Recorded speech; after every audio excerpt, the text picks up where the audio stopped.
오늘 주신 하나님의 말씀 고린도 후서 6장 1절에서 10절 말씀 함께 받기를 원합니다. 하나님과 함께 시작. 하나님과 함께 일하는 우리가 여러분에게 권면합니다. 여러분은 하나님의 은혜를 헛되게 받지 마십시오. 말씀하기를 내가 은혜 받을 만한 때에 네 말을 들었고 구원의 날에 너를 도왔다고 말씀하셨기 때문입니다. 보십시오. 지금은 은혜 받을 만한 때요. 지금은 구원의 날입니다. 우리는 무슨 일이든 아무에게도 거리낌이 되지 않으려고 합니다. 이는 우리의 섬기는 일이 비난을 받지 않게 하려는 것입니다. 오히려 우리는 우리 자신을 모든 일에 하나님의 일꾼들로 추천하려고 했습니다. 우리는 많은 인내와 환난과 궁핍과 곤란과 매맞음과 감옥에 갇히는 것과 난동과 수고와 자지 못함과 배고픔 가운데 하나님의 일꾼들로 지냅니다. 또한 우리는 순결함과 지식과 오래 참음과 친절함과 성령과 거짓 없는 사랑과 진리의 말씀과 하나님의 능력으로 일합니다. 또 우리는 오른손과 왼손에 의의 무기를 들고 영광과 모욕, 비난과 칭찬을 동시에 겪으며 일합니다. 우리는 속이는 사람 같으나 진실하고 무명한 사람 같으나 유명하고 죽은 사람 같으나 보십시오 살아 있습니다. 우리가 징벌을 받는 사람 같으나 죽임을 당하지 않고 근심하는 사람 같으나 항상 기뻐하고 가난한 사람 같으나 많은 사람을 부유하게 합니다. 아무것도 없는 사람 같으나 모든 것을 가진 사람들입니다. 아멘. 우리 오늘 주신 말씀을 통하여서 올바로 받은 은혜란 제목으로 말씀을 받을 터인데 성령께서 저희의 마음을 열어주시고 준비해 주셔야 합니다. 우리가 한번 통성으로 기도할 것은 하나님 주께서 우리의 마음을 준비해 주셔서 말씀이 저희 삶 가운데 귀를 통하여 들려올 때 저희 심령에 잘 박힌 못과 같이 저희로 하여금 기억나게 하시고 저희로 하여금 그렇게 살 수 있도록 저희를 가이드하는 말씀 되게 해달라고 한번 통성으로 기도하며 하나님 앞에 나아갑니다. 기도하겠습니다. 거룩하신 하나님 아버지, 살아계신 바로 하나님 앞에 나아가오니 주여 이 말씀이 오늘 저희로 하여금 다시 한번 주의 십자가를 바라보며 보좌에 앉으신 이를 주님 저희가 다시 한번 경험하는 그러한 메시지 되게 하여 주옵소서. 성령 하나님, 이 말씀을 바울 사도를 통하여서 고린도 교회에 주신 세컨 메시지 가운데 주여 저희가 오늘 받습니다. 저희 낮아짐 교회 이 공동체 가운데 속해 있는 모든 믿음의 성도들의 삶 가운데 구체적으로 적용되게 하시고 이것이 아멘으로 화답되며 주님 반응할 때 주의 놀라운 은혜와 역사 있게 하여 주옵소서. 거룩하신 하나님, 주의 놀라운 역사 가운데 주님 은혜를 베풀어 주시고 특별히 하나님 오늘 새롭게 주님 앞에 데디케이트 되며 삶을 하나님 앞에 온전히 드린 그 귀한 두 아기들 삶 가운데도 하나님 역사해 주시기를 간절히 소망하옵나이다. 아멘. 살아계신 하나님, 오늘 저희가 귀한 하나님의 영원한 말씀 앞에 저희가 섭니다. 말씀으로 저희를 열어 주옵소서. 말씀으로 채워 주옵소서. 하나님, 저희는 갈합니다. 저희는 굶주려 있습니다. 세상의 것으로 절대 쉐이쉐이할 수 없는 것을 주님 기억하게 하여 주시고 하나님의 놀라운 영원하신 약속으로 저희의 모든 기갈된 그 부분들을 채워 넘치게 하여 주옵소서. 특별히 하나님 오늘 유아 세례를 통하여 하나님 앞에 헌신된 두 인생 가운데 하나님 이 시간 성령을 통하여 충만케 해 주시고 저들 삶 가운데도 동일하게 말씀으로 인하여 열매 맺는 인생 될 수 있도록 저들의 나아가는 앞날을 동일하게 축복하여 주옵소서. 예수님의 이름으로 감사하며 기도하옵나이다. 아멘. 자리에 앉아주시기 바랍니다. 한때 유행하던 유머가 있었죠. 비행기를 타고 가는데 그 비행기 안에 승객이 있었습니다. 조종사가 있고 정치가가 있고 의사가 있고 목사가 있고 학생이 있고 그래서 5명이 비행기를 타고 가는데 어떻게 됐어요? 비행기가 추락을 하게 됐어요. 추락을 하게 됐는데 추락할 시점에 조종사가 먼저 자기 패러슈트 낙하산을 메고 뛰어내리죠. 조종사는 칸이 다르니까. 그 이제 승객들이 앉아 있는 그 자리에서 이제 승객들이 이제 각자 뛰어내리는데 그 조크의 이제 포커스는 그 시대의 상황을 반영하죠. 그 시대가 영 마음에 들지 않으면 그 이야기 가운데서 조금 한 사람을 좀 픽하죠. 대부분 정치인을 픽합니다. 정치인 사람이 자기가 이야기를 합니다. 나는 이 나라에서 아주 중요한 사람이니까 내가 먼저 뛰어내려야 된다. 그리고 이제 묻지도 않고 그냥 그 중에 있는 배낭 하나 탁 메고 뛰어내리죠. 그 다음에 의사, 나는 사람들을 살려야 됩니다. 뛰어내리죠. 그러고 보니까 이제 이 낙하산들이 있는데 그 다음에 누구를 떼어버립니까? 학생 보고 학생 이제 뛰어내리고, 그 다음에 목사님이 뛰어내리는데 거기서 이제 대화가 승객이 4명이냐 5명이냐 다르죠. 4명일 경우는 어떻게 됩니까? 5명이 지금 승객인데 4명이니까 모자라잖아요. 그 가운데서 목사님이 자기가 가지고 뛰어내려야 될 그 낙하산을 양보하지요. 그죠? 학생, 나는 살 만큼 살았어. 나는 그냥 주님께 가면 돼. 너 내 낙하산 가지고 뛰어내려. 이제 그게 월 이야기입니다. 그러면 이제 학생이 얘기하죠. 목사님, 그게 아니라 낙하산 사실 2개 있어요. 어떻게 된 거냐? 제일 먼저 뛰어내는 정치인이 내 가방 가지고 뛰어내렸어요. 뭐 이렇게 되잖아요. 얘기가 그런 스토리가 있죠. 다른 이야기는 승객들을 위해서 다 한 사람도 빠짐없이 다 낙하산이 있는데 제일 마지막에 되니까 목사님과 학생이 있는데 낙하산이 3개 있는 거예요. 한 사람마다 다 그 공항에서, 그 항공사에서 낙하산을 다 프로바이드를 했는데 낙하산이 하나가 남는 거예요. 그러면서 이 학생이 뛰어내려고 자기 가방을 찾는데 가방이 없는 조크가 다른 조크죠.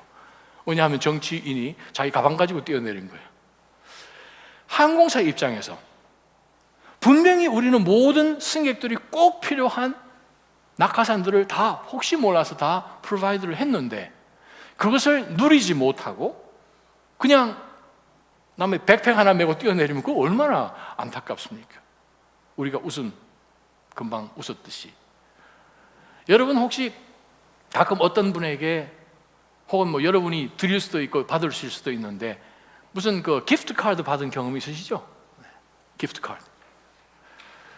기프트 카드를 받으면 그걸 사용하기 위해서 액티베이트를 할 경우도 있고 혹은 그냥 원래 액티베이트 되어 있어서 그냥 그대로 사용하는 경우도 있습니다. 선물을 드린 분은 이분께 너무 감사한 마음이 있어서 그 감사한 마음을 표현하려고 기프트 카드를 드렸어요.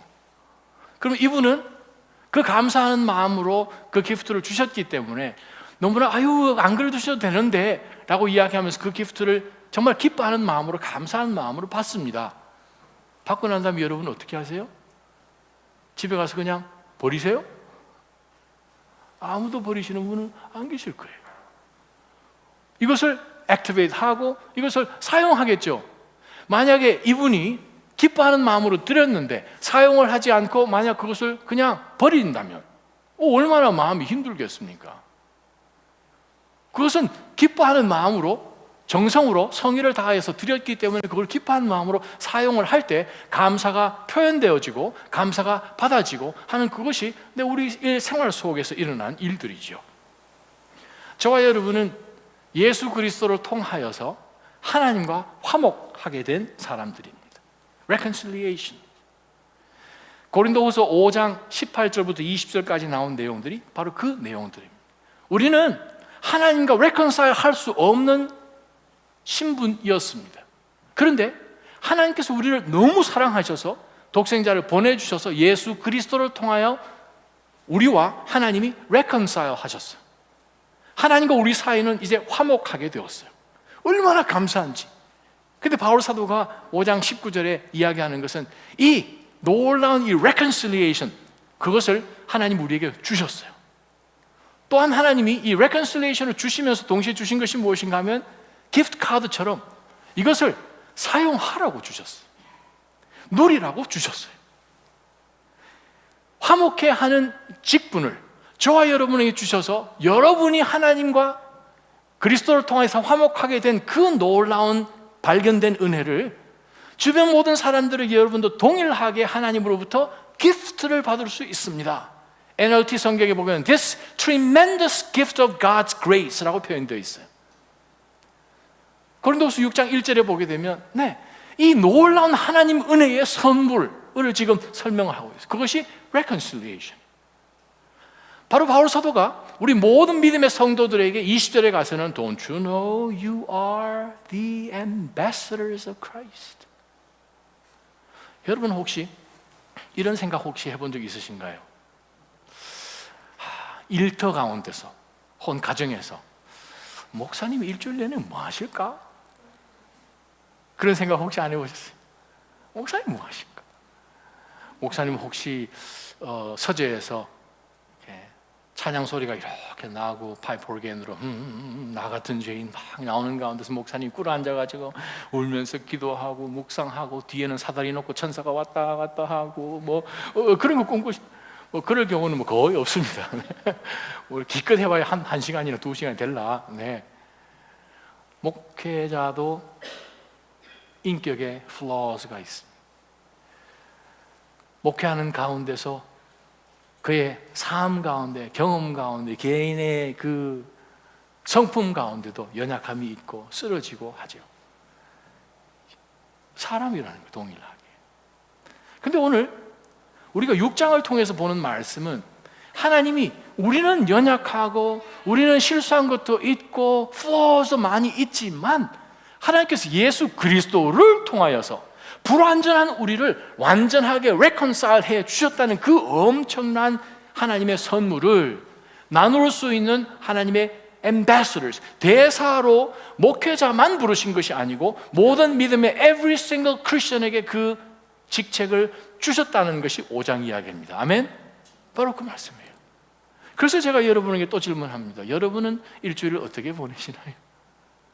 파이프 오르겐 소리 속에서 무릎을 꿇고 기도하는데 천사들이 오르락 내리락 왕래하고 하는 그러한, 항상 그렇지는 않잖아요. 우리도 연약함이 있잖아요. 바울 사도가 오늘 6장 1절에 굉장한 선포를 합니다.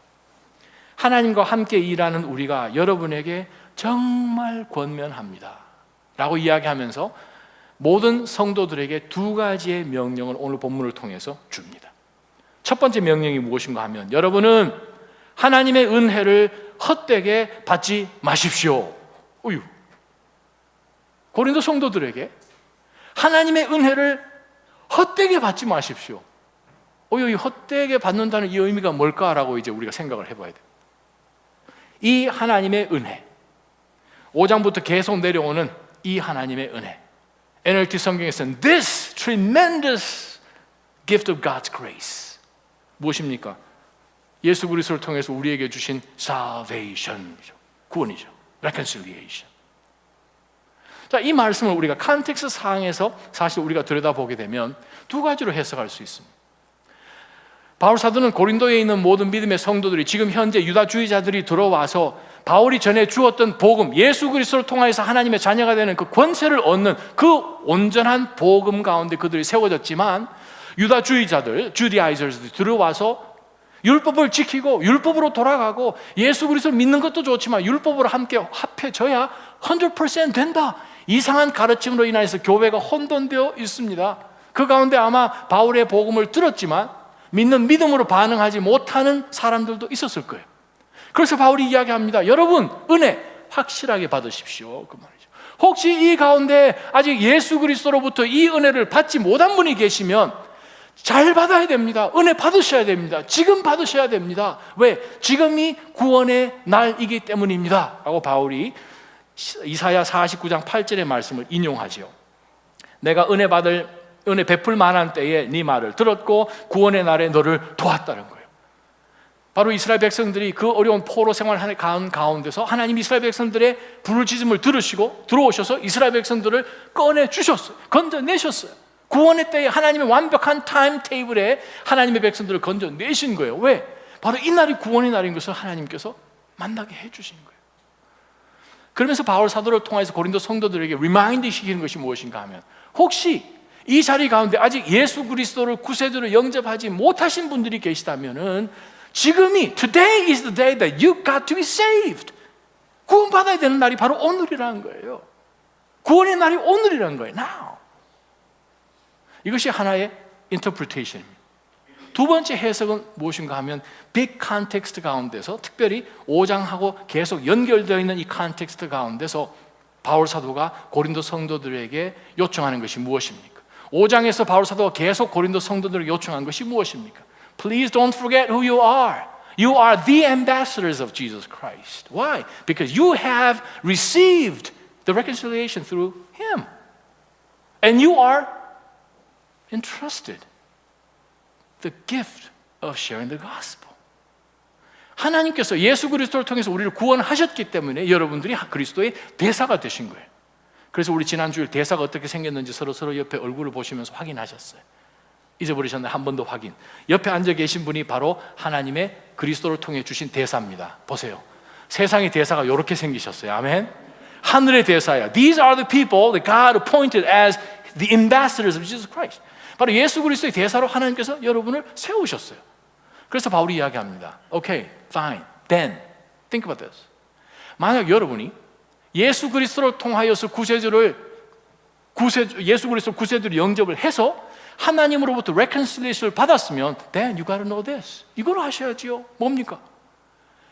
여러분이 하나님의 화목해 하시는 직분, 화목해 하시는 말씀을 여러분이 받았으므로 구원을, 하나님의 은혜를, this tremendous gift of God's grace를 받았다면 then you have to act accordingly 이 말이잖아요. 구원을 올바르게 받은 사람은 어떻게 행동하는 사람입니까? 내가 누군지 아는 사람이죠. 그리스도의 대사인 것을 아는 사람이죠. 그냥 자기가 구원받은 하나만 생각을 하고 살아가는 것이 아니라 하나님께서 때를 주십니다. 언제요? Now, today. 2절 하반절을 보십시오.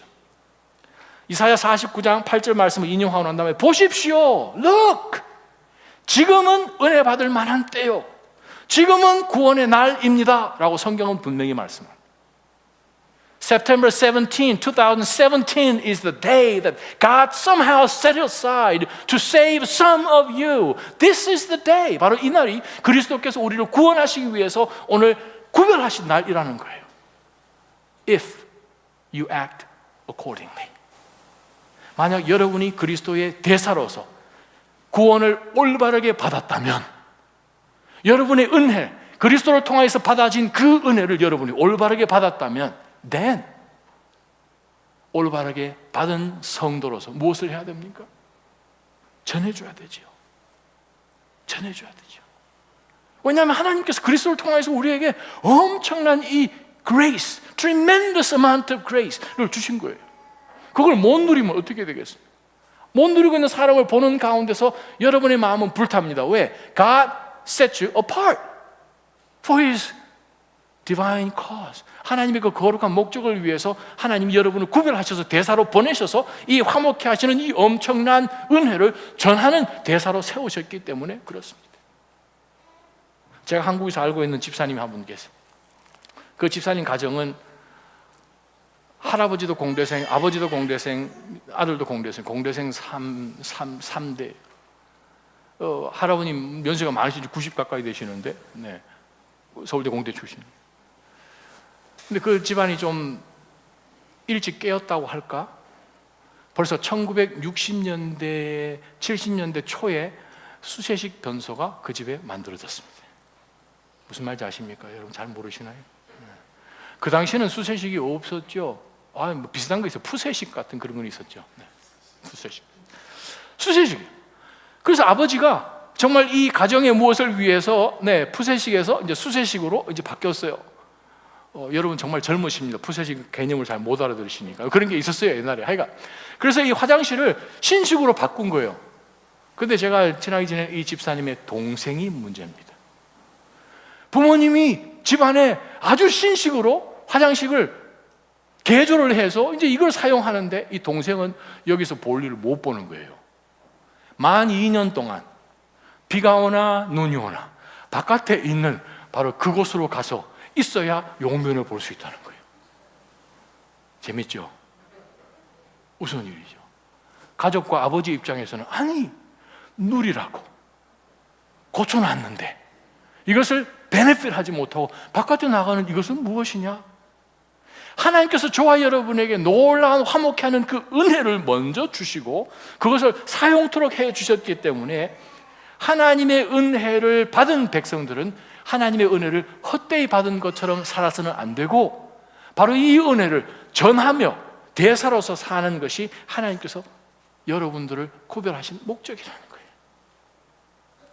하나님의 은혜를 바로 받은 사람은 그 은혜를 반드시 나누게 돼 있습니다. 2절 말씀 한번 보세요. 다시 한번 들여다봅니다. 지금은 은혜 받을 만한 때요, 지금은 구원의 날입니다. 미국에 어느 유명한 목사님이 그 교회에 어느 한 여성도가 계셨는데, 그 여성도가 정말 오랫동안 기도한 장성한 딸이 있어요. 근데 장성한 딸이 예수님을 안 믿는 거, 아직까지. 그래서 이 어머니가, 목사님 어떡해요? 다시 한번 제가 우리 딸을 데리고 올 테니 꼭 복음을 다시 전해주세요. 그래서 그 딸이 이제 교회를 왔어요. 그래서 목사님이 그 딸과 대화하는 가운데서, 자매님 왜 예수님을 안 믿어요 그럽니까? 목사님, I'm still young. 나 아직 젊어요. 제가 좀 나중에 예수님 믿으려고 그래요. 그런 거예요. 그래서 목사님이 탁 생각나는 거가, 오케이, 종이를 한 장 꺼냈어요. 그러면서, 자매님, 그러면 여기다 한번 쓰시지요. 저는 1년 동안 구원받는 것을 거부합니다. 어떤 일이 있어도 저는 괜찮습니다 하고 밑에 사인하시죠. 했더니 자매가, 에이, 그건 안 할래요. 그러면 오케이. 그러면 6개월이라고 씁시다. 저는 6개월 동안 예수 그리스도를 믿지 않기로 작정합니다. 그 6개월간에 저에게 신상에 어떤 일이 있어도 저는 상관 안 하겠습니다. 사인하세요. 에이, 그것도 안 할래요. 그럼 일주일로 쓰시죠. 그것도 안 할래요. 그렇게 대답을 해나간 가운데서 이 자매가 스스로 자기가 대답하고 있는 그 대답 속에 모순을 발견하는 거죠. 예수님을 나중에 믿고 싶은데 지금 당장 무슨 일이 일어나는 것은 싫고, 그러다가 그날 그 자매가 예수님을 영접했어요. 오늘이 구원의 날입니다. 아멘. 그 구원의 날을 증거하고 전하는 것이 저와 여러분의 몫이고, 저와 여러분이 하셔야 되는 대사의 임무라는 거예요. 그것이 구원을 바로 받은 성도의 모습입니다. 두 번째 말씀입니다. 3절과 4절 상반절을 들여다보도록 하겠습니다. 우리는 무슨 일이든 아무에게도 거리낌이 되지 않으려고 합니다. 이는 우리의 섬기는 일이 비난을 받지 않게 하려는 것입니다. 오히려 우리는 우리 자신을 모든 일에 하나님의 일꾼들로 추천하려고 애씁니다 라고 바울사도는 이야기합니다. 오늘날 한국에서는 기독교를 앞에 기자를 뭔가 바꿔가지고 독교라고 합니다. 그 빈칸에 들어갈 단어가 차마 얘기하기 쉬워, 그죠? 개독교. 홍정길 목사님이 석주 전에 어느 한 기독신문과 인터뷰를 하셨어요.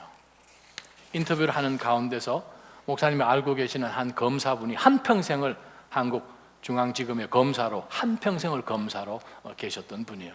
그분이 목사님에게 전해주신 말씀이 뭔가 하면, 제가 검사로 한평생 볼 때에 사회가 기독교인들에 대한 평가가 4가지로 달라진다는 것을 제가 한평생 보고 경험을 합니다. 그래서 그게 무엇이요? 라고 했더니, 일제시대 때는 그 사람들이 정말 이 기독교인을 볼 때의 평가가 뭐냐 하면, 과연 크리스찬들이다, 다르다는 거예요. 그때 우리 한국 인구의 1.5% 정도가 크리스찬이에요. 근데 그들이 나가서 세운 학교들은 전부 다 80-90%를 크리스찬들이 다 세웠어요. 3.1운동도 크리스찬들이 다 했어요. 독립운동, 상해 임시정부, 국채보상운동 전부 다 크리스찬들이 다 했어요. 그런 가운데서 과연 그리스도인들은 정말 인구의 1.5%밖에 안 되는데 정말 리더십과 섬김과 굉장한 일이 있습니다. 해방이 탁 되고 나니까 평가가 조금 달라졌어요. 에이, 그 사람 크리스찬 아니겠지라고 바뀌었다는 거예요. 크리스찬이 그럴 리가 있나? 라는 것이 두 번째 평가예요. 유교가 지났어요. 세 번째 단계에서는 아이고 그래 뭐 크리스찬이나 안 믿는 사람이나 똑같아요 하는 그것이 사회가 기독교 교인들을 바라보는 평가래요. 요즘 뭐겠습니까? 크리스찬들이 더해, 기독교인들이 더해. 그러다 보니까 사회적인 리더십을 크리스찬들이 다 잃어버리죠. 몇 년 전에 합동측 통합 총회에서 폴을 한번 했는데 크리스찬들 포함해서 목사와 교회를 믿습니까? 라고 한번 조사를 해봤더니 75%가 목사, 교회 믿지 않습니다 라고 나왔더라고요. 우리 한국 인구에서 저는 교회도 믿지 않고 목사도 못 믿겠습니다 하는 그러한 시대까지 가운데 우리가 왔어요. 왜 그랬을까요? 그 근본의 이유는 삶 가운데서 그리스도의 말씀을 실천을 하지 않고 섬김이 사라지죠. 그러고 난 다음에 다 어디로 도망가는가? 성경 공부로 도망가고 부흥회로 도망갔다는 거예요. 그것이 지난 100수십 년간의 기독교 근대사의 결론으로 내려집니다. 왜 그랬을까요? 삶 가운데 그리스도께서 보여주신 그 말씀 가운데 뜨거워서 섬기고 남을 세우고 훈련하면서 정말 저들로 하여금 하나님께서 저들 가운데 주신 그 놀라운 계획들을 발견하도록 하는 그 일 가운데 그들이 섬겼을 때에는 굉장한 하나님의 역사하심이 있었는데, 언제부터인가 신앙이 내 중심으로 들어와 있고 내가 어떻게 느끼고 내가 어떻게 바라는 그것이 모든 것의 절대 기준이 되어버리니까 교회와 신앙 전체가 무너지기 시작하는 거예요. 그래서 홍정일 목사님이 그 인터뷰 가운데서 하신 여러 번 말씀이, 만약 우리가 섬김과 나눔이 없다면 이 한국 종교는 사라질 수밖에 없을 것이다 라는 말씀을 했어요. 3절 한번 보세요. 우리가 정말 화목해하는 그 직분을 받았고 하나님의 이 놀라운 은혜를 우리가 올바로 받은 사람들이라면 어떻게 살아야 되는가? 3절에 바울은 분명히 이야기합니다. 고린도 성도들에게 우리는 무슨 일이든 말이죠. 무슨 일이든, 어떤 일은 그렇게 하고 어떤 일은 그렇게 하고 안 하는 것이 아니라 무슨 일이든 아무에게도 거리낌이 되지 않으려고 합니다. 무슨 뜻이에요? 복음이 가려지지 않도록, 예수 그리스도를 믿는 그 도가 가려지지 않도록, 우리가 전하는 그 메시지가 가려지지 않도록 우리 삶 가운데에서 거리낌이 되지 않도록 우리가 노력합니다 라고 이야기를 합니다. 거리낌, 힌들된다는 거죠. 그 이유는 그래서 우리의 섬기는 일이 결론적으로 비난을 받지 않게 하려는 것입니다 라고 바울 사도가 이야기합니다. 비난하다, 이 말은 헬라 성경에서 바로 여기에 나오고 8장 20절에 딱 2번 나오는 아주 요긴한 단어입니다. 책잡다라는 뜻이에요. 혹은 부끄러워지다라는 뜻이에요. 자, 우리가 복음을 가졌기 때문에, 그리스도인이기 때문에 우리가 부끄러운 거예요. 그렇게 되지 않기 위해서는 우리가 하는 모든 일들 가운데서 우리의 복음이 거리낌되지 않도록, 힌들되지 않도록 우리는 삶 가운데서 조심히 살 수밖에 없는 거예요. 그래요.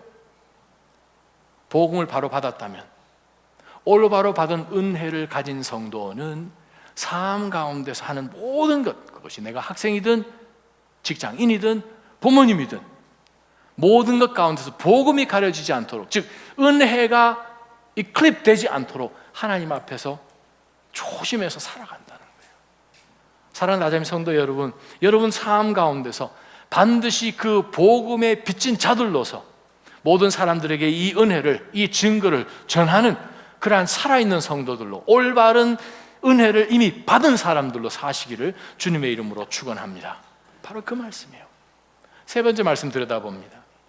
세 번째 말씀, 저와 여러분이 믿음 가운데서 성령을 통해서 하나님께서 우리를 구원하셨기 때문에 우리에게 동시에 하나님이 은혜를 주시고 은사도 주셨어요. 그 은사를 우리는 사역이라고 표현합니다. 목회자에게만 준 것이 아니라, 사실 제가 이 말씀을 묵상하면서 만약에 우리가 이 4절부터 10절까지 있는 내용을 신학교 모집 광고에 아마 이거 내면은 아무도 신학교 안 갈 것 같아요. 이 학교를 졸업하면 여러분의 인생은 환난과 궁핍과 고난과 매맞음과 감옥의 갇힘과 난동과 수고와 자지 못함과 배고픔과 이렇게 살 것입니다. 아무도 그 학교 안 가려고 그럴 거예요. 저와 여러분이 하나님의 앰베서더로 우리가 이 땅 살아갈 때에는 삶 가운데서 반드시 나타나게 되어 있습니다. 무엇이요? 내가 은혜를 받았습니다 하는 그것이 삶 가운데서 드러나는 증거로 나타나게 됩니다. 바울 사도가 이야기합니다. 저는 그리스도로부터 그 놀라운 은혜를 받아서 정말 그 은혜 받기 전까지는 데마스커스에 있는 바로 이 크리스천들을 제가 persecute 하려고 올라가는데 그 노정 가운데서 예수 그리스도를 만나게 되잖아요.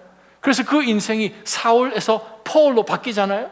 그러한 가운데서 그가 이제 예수 그리스도의 정말 이 앰베서더로 이방 사람들을 위해 하나님이 세워놓으신 어파솔로 그가 섬기게 되었죠.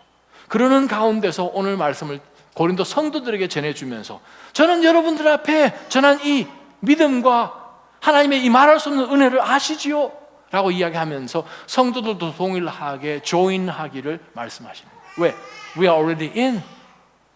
우리가 이미 그리스도의 은혜로 바로 그 은혜의 팀에 들어와 있기 때문에 그렇습니다. 세상의 눈으로 보는 것과 하나님의 눈으로 평가하는 것이 다르다는 그것을 바울사도가 보여줍니다.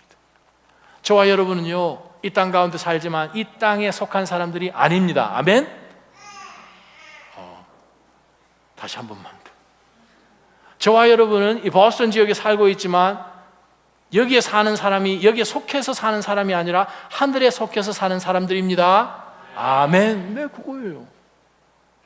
그것은 우리는 그 나라 말을 하고 그 나라 언어를 쓰고 그 나라 관습을 가지고 그 나라의 컨스티튜션에 의거하여서 살아가는 백성이란 뜻이에요.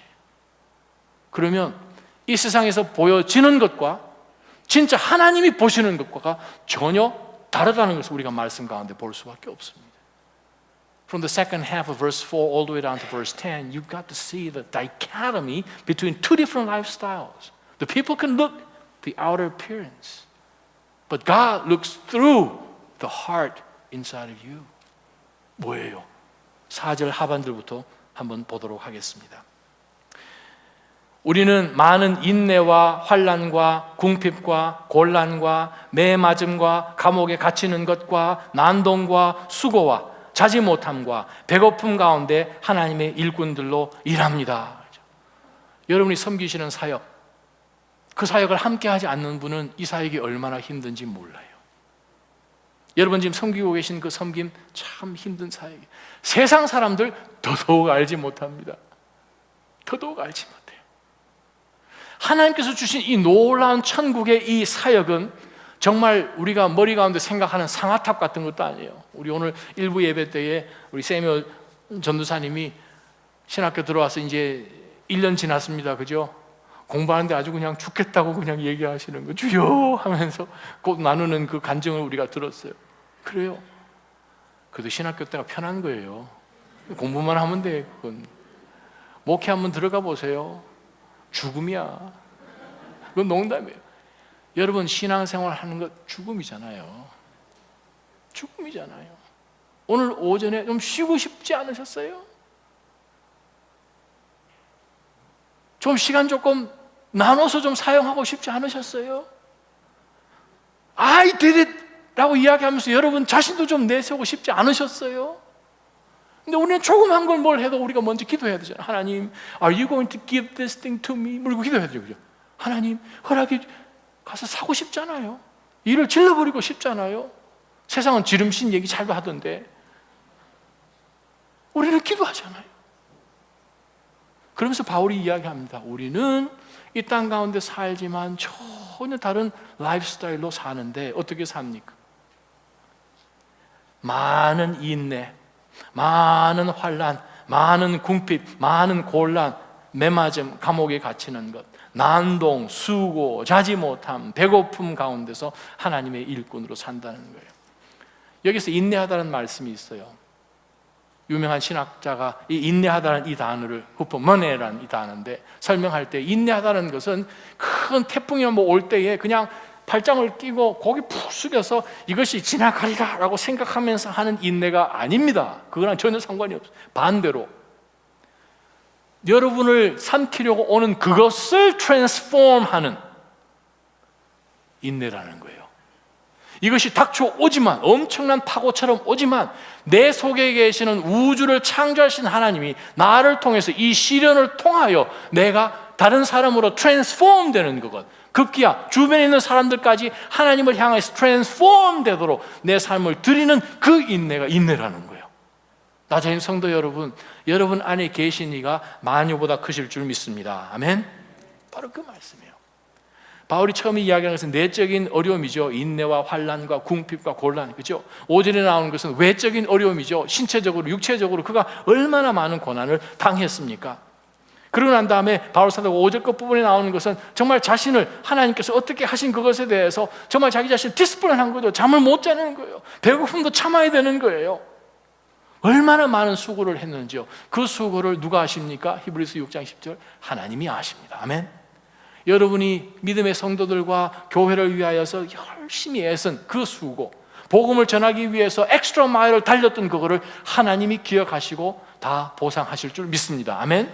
저는 그 말씀을 하나님 하신 그대로 여러분에게 전달합니다. 하나님이 그 말씀 하셨어요. 하나님이 보응하십니다. 6절 7절 말씀 보세요. 6절 7절 말씀을 보게 되면 9가지의 사역 가운데서 드러나는 성품들이 있습니다. 외적인 태도가 나타납니다. 순결함, 지식, 오래 참음, 친절함. 이건 다른 사람들에게 보여지는 거예요. 다른 사람들에게 보여지는 이 구원받은 백성들의 올바로 은혜를 받은 사람들의 모습 가운데서 복음의 전령자들이 되어서 섬길 때 나타나는 모습이 순결하며 깨끗한 라이프 스타일이에요. 지식, 진리를 알고 있으니까 지식이 있죠. 오래 참음이 있죠. 친절하게 대하죠. 그 다음 자기 개개인의 그리스도인의 성도의 삶 가운데서 나타나는 내적인 힘도 있습니다. 성령님 계시죠. 우리를 희생적으로 기빙하게 하는 진실한 사랑이 있어요. 우리 마음 가운데 간직해서 다른 사람들에게 전해줄 수 있는 진리의 하나님의 말씀이 있습니다. 인내하면서 우리를 하여금 공급해 주시는 하나님의 능력이 있습니다. 에베소서 6장 10절부터 나타나는 성령의 온전히 우리로 하여금 입혀주시는 전신 갑주가 있는 거예요. 의의 무기. 삶 가운데 그것이 있기 때문에 우리는 이 사역을 감당할 수 있는 거예요. 그 다음에 계속 내려가서 보십시다. 8절 한번 보세요. 8절에 보니까 저와 여러분이 정말 이렇게 어려운 고난을 통과하면서 섬기는데 그 결과는 어떻습니까? 보세요. 영광과 모욕, 비난과 칭찬을 동시에 겪으면서 일합니다. Good news, bad news. 뭐부터 해야 될까요? bad news부터 먼저 말씀드릴게요. 여러분 섬길 때 무조건 마음 상하게 되어 있습니다. 아멘. 참 아멘하기 힘들어요. 아멘 힘들어요. 섬김 가운데서 무조건 여러분이 섬기는 것 모든 주변 사람들이 인정하지 않을 수 있어요. 마음 상해요. 속에서 네가 해봐라 라고 생각이 들고 싶어요. Good news. 그래도 하나님은 여러분의 섬김 가운데서 영광을 주십니다. 아멘. 예수 그리스도의 그 백보자 심판 앞에서 주님께서는 여러분을 칭찬하실 것입니다. 바로 이거예요. 예수님도 마가복음 보게 되면 예수님도 온 마을을 다니고 병자들을 고치고 말씀을 가르치고 귀신을 쫓아내고 하는 굉장한 하나님 나라의 사역을 하셨는데 어떤 마을에 가서는 저들이 너무 기뻐하는 거예요. 조금만 더 계세요. 사마리아 수가성에 갔을 때는 물동이 이고 대낮에 물 길르러 왔던 그 과거가 화려했던 그 여인 통해서 예수 그리스도를 받아들인 그 마을 사람들이 다 쫓아나와서 예수님 하루만 저희 마을에 묵고 가 계세요. 예수님을 영접하잖아요. 온 마을이 난리가 나서 얼마나 많은 구원의 역사가 그 도시 가운데 있었겠습니까? 근데 고라신 같은 그런 도시는 어때요? 예수님이 가셨지만 예수님을 그냥 배척하지요. 비난하지요. 받아들이지 않지요. 예수님이 사역하셔도 웰커밍 하는 데가 있고 아주 리젝트하고 하는 리젠트하는 그런 것도 있었다는 거예요. 예수님 포기하셨습니까? 아니요. 계속해서 하나님 맡겨주신 그 사역을 하셨다는 거예요. 왜? 하나님 바라보고 하는 거예요. 아멘? 하나님만 바라보십시오. 주변에 있는 사람들도 볼 이유도 없고 내 자신을 볼 이유도 없어요. 내 자신도 왔다 갔다 하니까 끝까지 그렇게 섬기는 거예요. 8절 하반절부터 10절까지 한번 보세요. 우리는 속이는 사람 같으나 진실하고 무명한 사람 같으나 유명하고 죽은 사람 같으나 보십시오 살아 있습니다. 우리가 징벌을 받는 사람 같으나 죽임을 당하지 않고 근심하는 사람 같으나 항상 기뻐하고 가난한 사람 같으나 많은 사람을 부유하게 합니다. 아무것도 없는 사람 같으나 모든 것을 가진 사람입니다.